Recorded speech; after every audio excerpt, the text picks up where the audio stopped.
قُلْ إِنَّنِي هَدَانِي رَبِّي إِلَى صِرَاطٍ مُسْتَقِيمٍ دِينًا قِيَمًا مِلَّةَ إِبْرَاهِيمَ حَنِيفًا وَمَا كَانَ مِنَ الْمُشْرِكِينَ.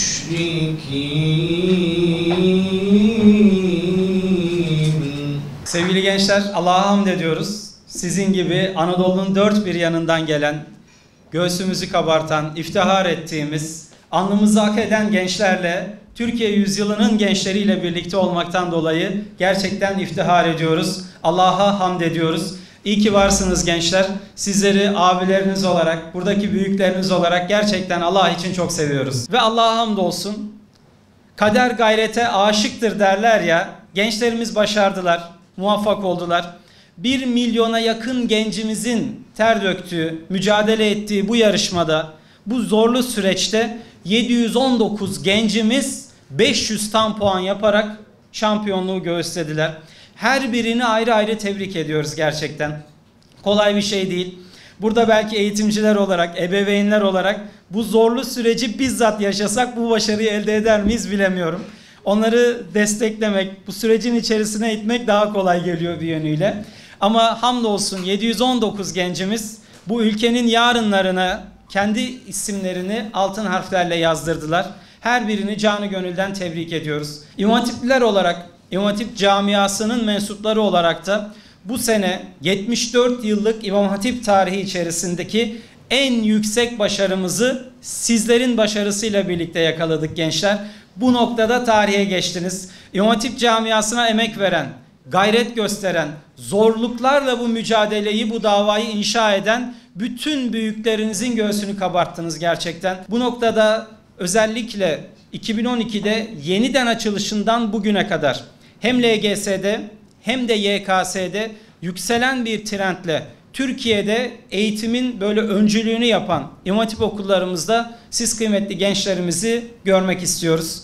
Bu başarılarınızı İmam Hatip lisemizde de, liselerimizde de daha ileriye taşıyacak, taçlandıracak adımları bu noktada atmak istiyoruz. Kıymetli kardeşlerim, sizlerle alakalı söylenen, İmam Hatipler üzerinde konuşulan, LGS'de bu büyük başarıyı ortaya koyan gençlerimizle ilgili ortaya atılan bütün ithamları da, bütün iddiaları, yalan yanlış başlıkları da sizlerin başarılarıyla elimizin tersiyle bir kenara ittik. En güzel cevabı sizler verdiniz. Onları konuşmuyoruz bile. Onlar bugüne kadar İmam Hatip'le ilgili olumsuz konuşan, İmam Hatip'e düşmanlık yapan kim varsa tarihin çöplüğünde yerini aldı.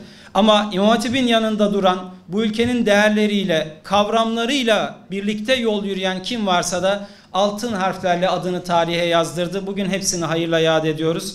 İnşallah sizler kimliğinizle, Müslüman duruşunuzla gittiğiniz her yerde, her okulda adınızı altın harflerle yazdıracak ve Türkiye yüzyılının vizyoner mimarları olacaksınız diye inanıyorum. Size emek veren, gayret gösteren bütün öğretmenlerimize, idarecilerimize canı gönülden teşekkür ediyoruz. Anne babalarınızı tebrik ediyoruz. Sizleri de tebrik ediyoruz gençler. Önder olarak İmam Hatip camiasının sivil toplum kuruluşu, sivil inisiyatifi olarak bizler bu güzel başarınızı taçlandırmak, sizleri yani bu başarıyla ödüllendirmek de istedik açıkçası. Bugün burada ilan edelim basınımızın huzurunda. 63 öğrencimizin tamamını Ağustos ayının sonunda inşallah hepinize birer umre hediyesi bizden sevgili gençler.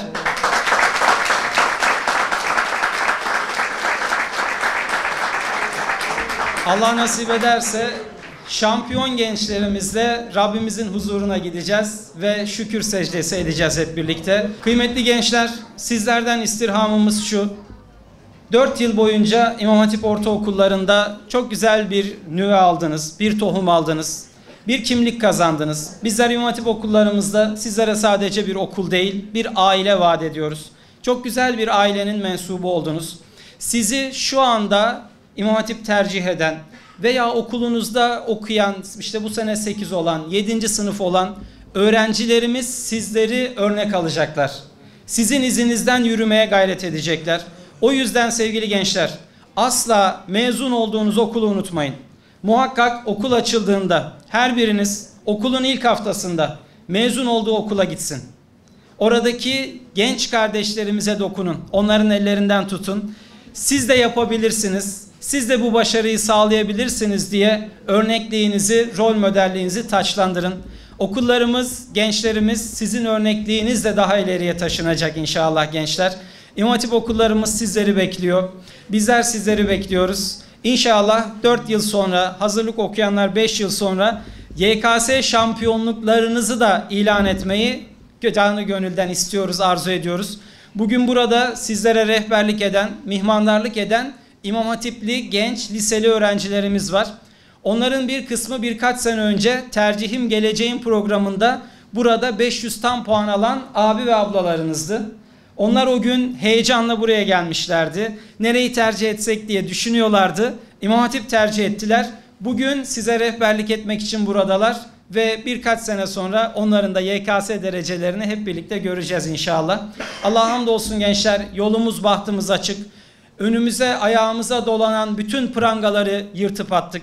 Terörsüz bir Türkiye'ye merhaba dedik. Artık hayalleriniz kadar koşacak, hedefleriniz kadar koşacaksınız inşallah. Yolunuz bahtınız açık olsun. Her birinizi canı gönülden tebrik ediyorum. Sizlere emek veren hocalarımızın ellerinden öpüyorum. Anne babalarınızın ellerinden öpüyorum. Bu işin arkasında mihmandarlığını yapan, İmam Hatip okullarımıza sahip çıkan Din Öğretimi Genel Müdürlüğümüze huzurlarınızda teşekkür ediyorum. Rabbim yolunuzu bahtınızı açık etsin. Secdelerinize, hayallerinize ve dualarınıza daima sahip çıkın. Rabbim diniyle yücelmeyi, dinini yüceltmeyi hepimize nasip etsin.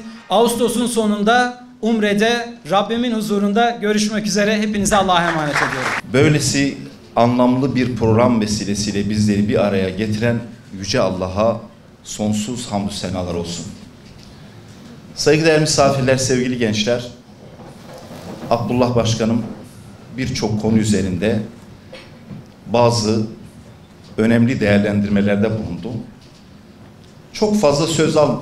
Çok fazla vaktinizi almayacağım. Çünkü gerçek sözü sizin şu haliniz, şu duruşunuz, şu güzelliğiniz ortaya koyuyor. En önemli mesaj bu.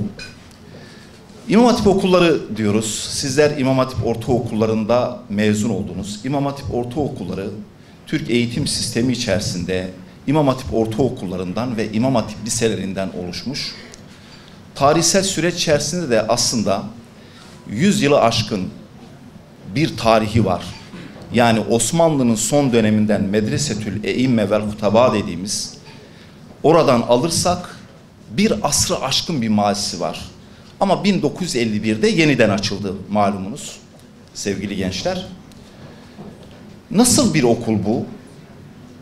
Birkaç hususu sizinle paylaşmak istiyorum değerli arkadaşlar. Önemli bir günü yaşıyoruz. 500 tam puan alan sevgili yavrularımızın sevincine ortak oluyoruz. Böyle bir anlamlı günde şunu ifade etmek istiyorum. İmam Hatip okulları bir tarafta kainatın ayetleri, yani fen bilimler, sosyal bilimler, dil, sanat, diğer tarafta kitabın ayetleri, yani temel İslam bilimlerinin bir çatı altında bütüncül bir yaklaşımla bilimin ışığında hurafelerden uzak programını Milli Eğitim Bakanlığı'nın yaptığı, öğretmenlerinin, bu ülkenin evlatları üniversitelerinden mezun olan öğretmenlerinin görev aldığı, hurafelerden uzak, ifrat tefritten uzak bir eğitim modeli olarak ülkemizin arkadaşlar 100 yılı aşkın bir mazisi olması hasebiyle önemli hizmetler yapıyor ve Türk eğitim sisteminde yerini almış. Sayın Bakanımız da yurt dışına ihraç edeceğimiz bir model olarak anlatıyor. Hakikaten bize özgü bir model İmam Hatip modeli. Bize özgü bir model. Dünyada bunun örneği yok. Az önce Ömer Mansur'u dinledik. Ömer Mansur Kur'an-ı Kerim okudu. Ya düşünebiliyor musunuz değerli veliler, kıymetli gençler? Kur'an dersine giriyoruz. Daha sonra kimya laboratuvarına gidip deney yapıyoruz. Arapça dersinden çıkıyoruz. Öbür tarafta İngilizce dersine gidiyoruz. Yani doğuyu ve batıyı. İşte sevgili gençler, ne olursunuz gözümüz gibi bu okullarımıza sahip çıkalım. Bizim milli eğitimimizde hamdolsun, Allah'a hamdolsun bütün okul türlerimiz var. Fen liselerimiz, Anadolu liselerimiz, mesleki teknik, din öğretimi. Hepsi ülkemizin evlatlarının gittiği okullar. Başımızın üstünde yeri var. İmam Hatip okulları da din eğitimi, bilimin ışığında bir din eğitimi ve bunun dışında ya, kabiliyeti neyi gerektiriyorsa hem temel manada din eğitimi alıp üniversitelerde de kendi istidadına ve kabiliyetine göre bölüm okuyabileceği bir model. Ve onun için bu modele bize özgü bir model. Programını gerçekten dünyada örneği yok ve İslam dünyası bu modeli bizden örnek alıyor. Kıymetini bilelim. Uçan kuşa, ey uçan kuş, ya sen bu ülkenin evladısın. Bu okulların kıymetini bil. Ne olursunuz demek lazım. Eğer bizim bir iddiamız varsa, Türkiye 100 yılını inşa edeceksek, gençlerimiz de özgüveni tam, idealist, mefkuresi olan, ideali olan, davası olan, böyle dik duracak bir öğrenci yetiştirmemiz gerekiyor. Onun için bilimin ışığında bir din eğitimi, bununla beraber diğer ilimleri. Fen ve teknoloji programı uygulayan İmam Hatip okullarımız var. Benim sanata merakım var. İmam Hatip'te okumak istiyorum. Gel yavrum. Musiki, sanat programı uygulayan okullarımız var.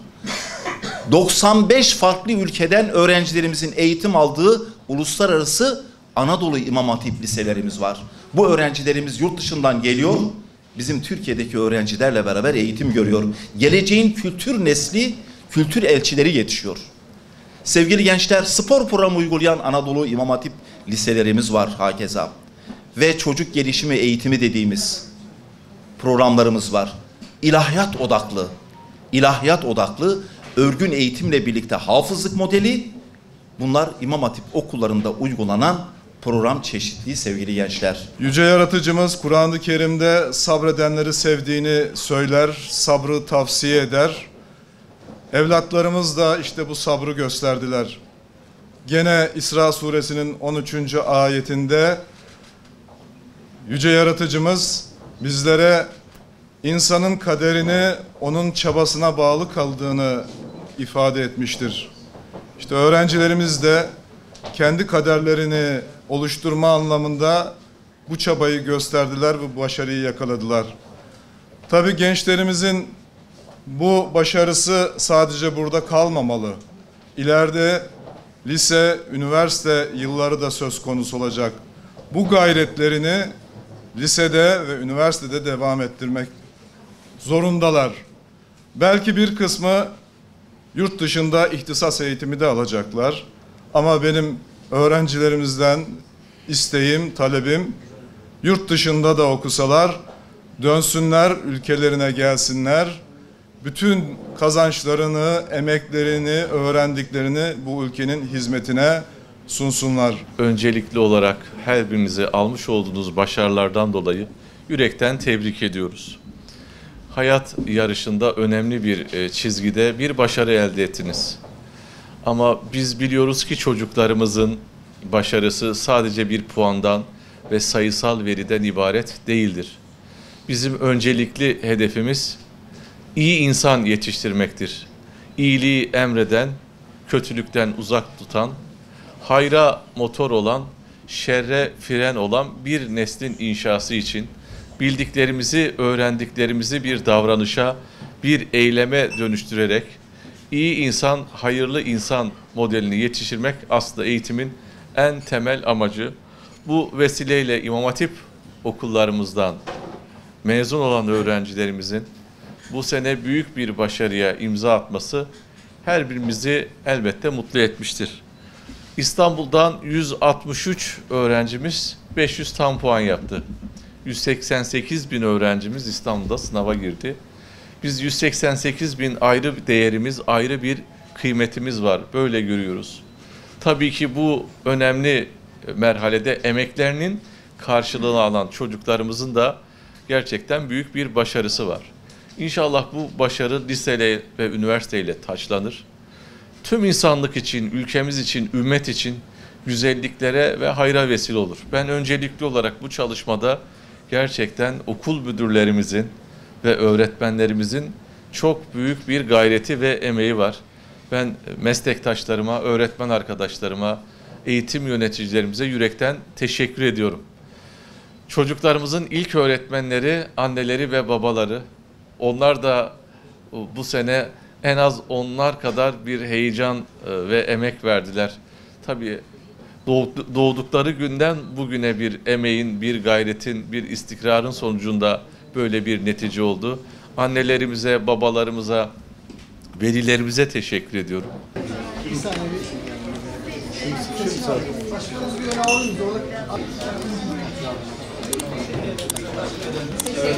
Teşekkür ederim.